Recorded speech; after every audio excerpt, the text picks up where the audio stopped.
तो हेलो दोस्तों, कैसे आप सब लोग। उम्मीद करता हूँ अच्छे होंगे। तो आज हम एक्सप्लेन करने वाले हैं लुकिज्म एपिसोड 8, जो कि इस सीज़न का लास्ट एपिसोड होगा। और जो चैनल पर नए हैं वो चैनल को सब्सक्राइब कर दीजिए। तो चलिए शुरू करते हैं।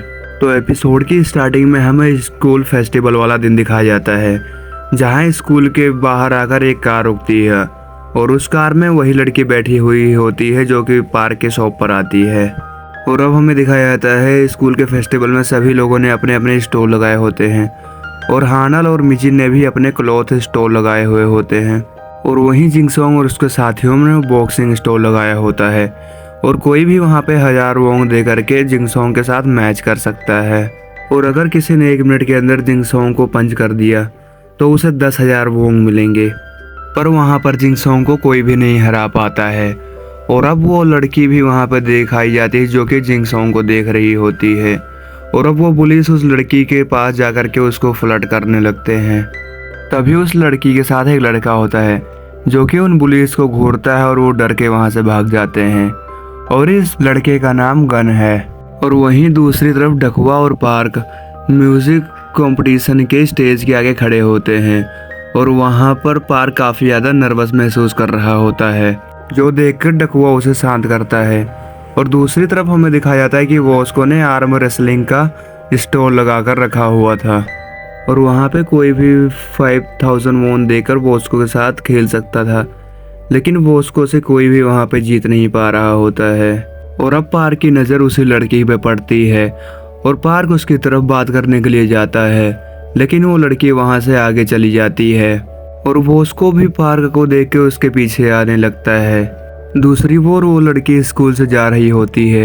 यह देखकर पार्क काफी तेजी से भागते हुए उसके पास आता है और वो उस लड़की से बात करने की कोशिश करता है, लेकिन वो लड़की उसे पहचान नहीं पाती और कहती है तुम कौन हो।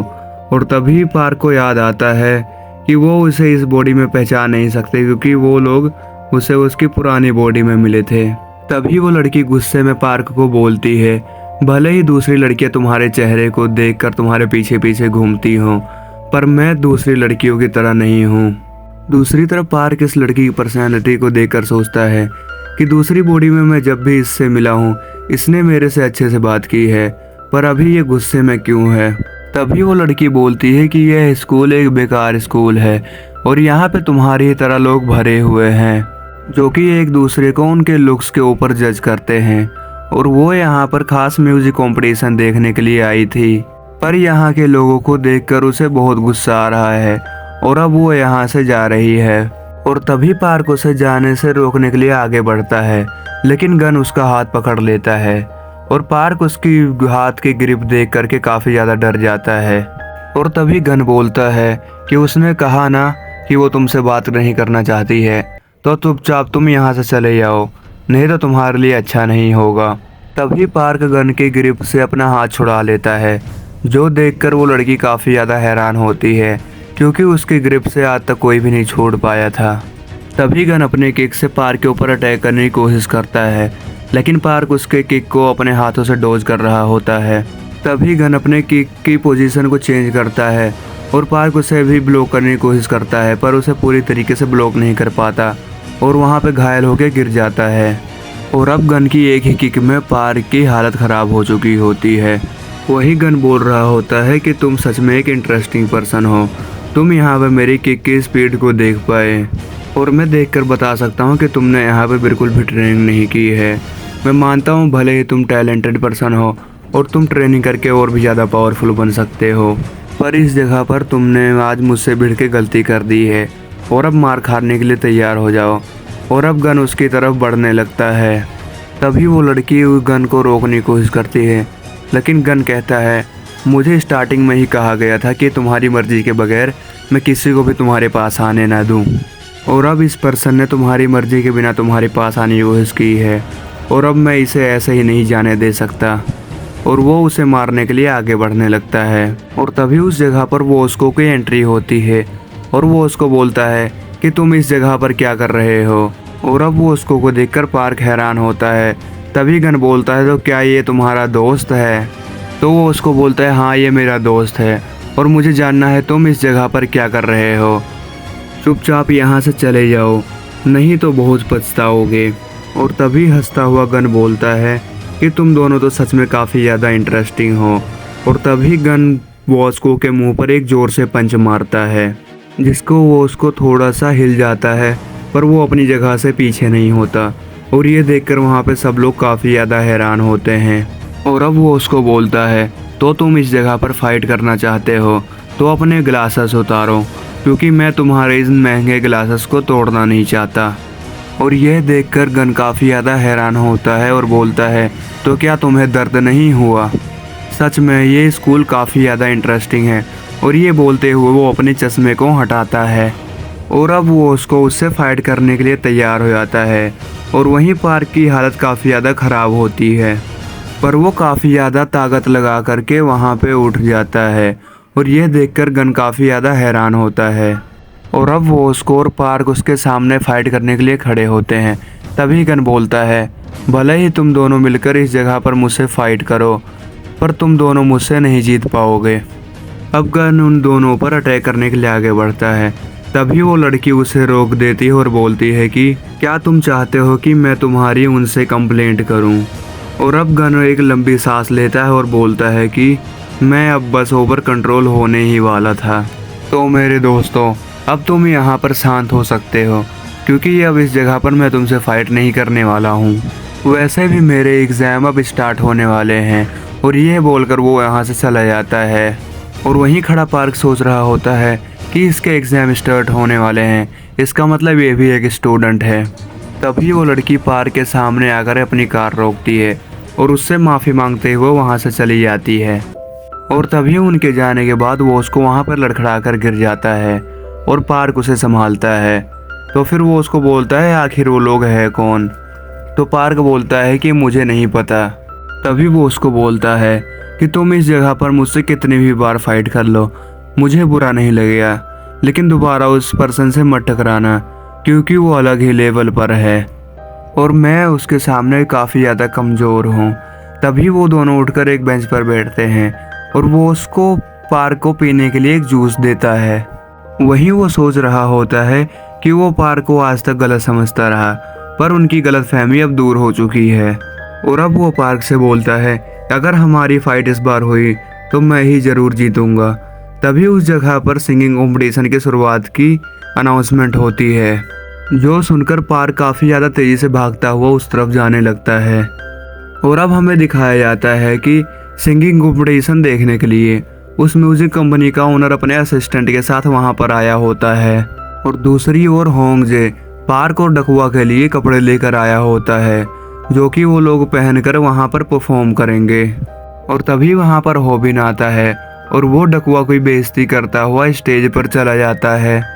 और अब होबिन वहां पर परफॉर्म करता है और उसका परफॉर्मेंस लोगों को काफ़ी ज़्यादा पसंद आता है। और वहीं दूसरी तरफ पार्क पीछे से सारी ऑडियंस को देख रहा होता है और वो इतने सारे लोगों को देखकर नर्वस हो जाता है। तभी डकुआ बोलता है कि पार्क, तुम इस बारे में सोचो कि आखिर तुम ये गाना किसके लिए गाना चाहते हो। उस पर्सन के बारे में सोचो जिससे तुम प्यार करते हो और जिसके लिए गाना चाहते हो। और ये बात सोचकर तुम यहाँ पे नर्वस नहीं होगे। और अब वहाँ पर होबिन परफॉर्मेंस ख़त्म करने के बाद डकुआ के पास आता है और बोलता है कि तुमने हमारा गाना सुना, इस जगह पर हमें जीतने से कोई नहीं रोक सकता है। और अब डकुआ बोलता है कि तुमने बिल्कुल सही कहा, तुम्हारा गाना काफ़ी अच्छा था। जो सुनकर होबिन बोलता है कि तुम फिर से मेरे सामने हीरो बनने की कोशिश कर रहा है। और अब वो डकुआ के पेट में काफ़ी तेज़ी से पंच करता है, जो देखकर पार्क को काफ़ी ज़्यादा गुस्सा आता है और वो बोलता है कि आखिर तुम डकुआ के साथ क्या कर रहे हो। और अब होबिन बोलता है कि क्या तू भी पीटना चाहता है। और ये सुनकर पार्क काफ़ी ज़्यादा गुस्से में होबिन की तरफ बढ़ने लगता है, लेकिन डकुआ उसे रोक देता है और कहता है इसका बदला हम कंपटीशन में जीत कर लेंगे। और अब एंकर पार्क और डकुआ को स्टेज पर बुलाता है और पार्क को देखकर वहाँ पे सभी लोग तारीफ करने लगते हैं। और अब जिंगसोंग और बाकी सब भी पार्क का गाना सुनने के लिए स्टेज की तरफ जाने लगते हैं। और वहीं खड़ा म्यूजिक कंपनी का ओनर भी बोल रहा होता है, यह लड़का दिखने में काफ़ी ज़्यादा अच्छा है, पर इससे किसे फ़र्क पड़ता है, अगर इसे गाना गाना नहीं आता हो तो ये क्या कर सकता है। और अब एंकर पार्क से पूछता है कि तुम तो इस स्कूल के काफ़ी ज़्यादा फेमस लड़के हो, तो तुमने इस स्कूल में परफॉर्म करने के लिए कैसे सोचा? और पार्क बोलता है कि मेरे दोस्त ने मुझसे यहाँ पे परफॉर्म करने के लिए पूछा था और हम दोनों ने साथ में मिलकर प्रैक्टिस की और अब हम दोनों यहाँ पर हैं। जिसके बाद एंकर बोलता है कि क्या डकुआ तुम्हारा सच में दोस्त है, क्योंकि तुम दोनों अलग अलग स्पीसीज के लगते हो। और ये बोलते हुए वो डकुआ की वहाँ पे बेइज्जती करने लगता है, जो सुनकर वहाँ पे सारी ऑडियंस हंसने लगती है और डकुआ को काफ़ी ज़्यादा बुरा लग रहा होता है। तभी म्यूजिक कंपनी के ओनर का असिस्टेंट बोलता है कि ये मोटा तो वही है जो उस दिन हमारे यहाँ पे ऑडिशन देने आया था, पर हमने इसे भगा दिया था। और तभी उस जगह पर परफॉर्मेंस स्टार्ट होता है और पार्क इतने सारे लोगों को देखकर नर्वस होता है, जिसके कारण उसके गले से आवाज़ ही नहीं निकल रही होती है। और ये देखकर हॉबिन और उसके साथी उसका मजाक उड़ाने लगते हैं। और तभी उस जगह पर लोग बातें बनाने लगते हैं और ये देखकर पार्क और भी ज़्यादा नर्वस हो जाता है। तभी डकुआ आगे बढ़कर अपना रैप स्टार्ट कर देता है और वहाँ पे सभी लोग उसका रैप सुनकर काफ़ी ज़्यादा हैरान होते हैं। और उसका रैप कुछ ऐसा था। जिसके बाद पार्क अपनी मोम के बारे में सोचता है कि उसकी मोम ने उसको यहाँ पे भेजने के लिए कितने कितने कष्ट सहे हैं। और अब पार्क भी अपना गाना गाना स्टार्ट कर देता है और सभी लोग उसका गाना सुनकर काफ़ी ज़्यादा पागल हो रहे होते हैं। और उसका गाना कुछ ऐसा था।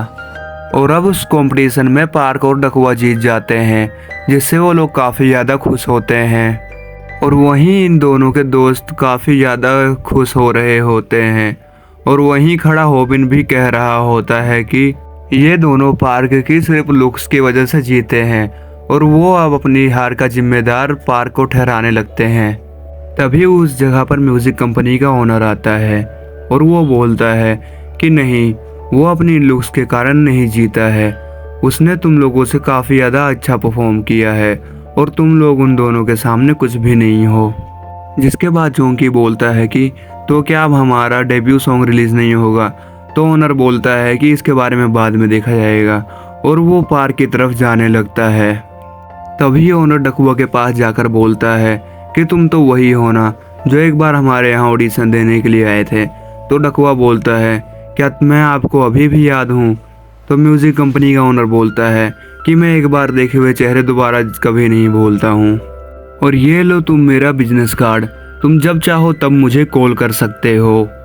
और ये देखकर डकुआ काफ़ी ज़्यादा खुश होता है। तभी ओनर वो कार्ड डकुआ को ना देकर पार्क को देने लगता है, जो देखकर डकुआ को काफ़ी ज़्यादा बुरा लगता है। और पार्क बोलता है कि लेकिन इस जगह पर डकुआ का क्या? तो ओनर बोलता है कि डकुआ में काफ़ी ज़्यादा टैलेंट है, तो मुझे नहीं लगता उसे हमारी ज़रूरत है और वो इस जगह पर खुद ही कुछ ना कुछ कर लेगा। तभी पार्क बोलता है कि तुम ऐसा कैसे कर सकते हो, तुम इतने बेरहम कैसे हो सकते हो?